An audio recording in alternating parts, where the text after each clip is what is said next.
Buyag ang Magsaysay Park para sa ako, murag dili na gid siya park. Wala siya kanang village nga dili pod squatters area murag ana.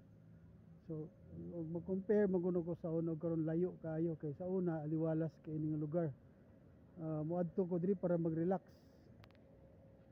Diri ko ginadala sa mga magpapa halos kada adlaw kay nakapuyo ang pud good mi og salmunan, so permanente pud mi diri nya kani sa una skating rink pa ni sa una nakaabot pa ko.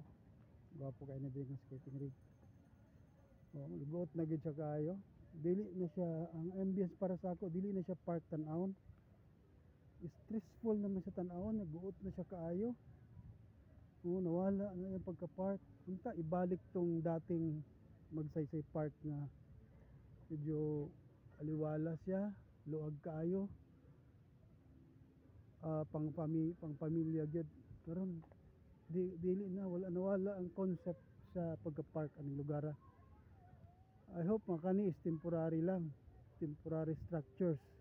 I hope, pero sa pansin nako murag dili ni siya temporary kay dugay naman ni siya kaning mga structures, kaning mga ipang structures diri nya napay mga nakapark na sakyanan sulod, mura na siya kanang residential ba, semi-residential. So kato lang ako na observe no unta sabagay kinsa man ta, pero unta para sa ako og mabalik tong dating Magsaysay Park nga aliwalas, makawala sa stress, pampamilya makalaag ka, sanctuary sa pamilya, gwapo gid ka kayo. Karon mura siya residential ang tanaw na ko, no? Dili ni siya park.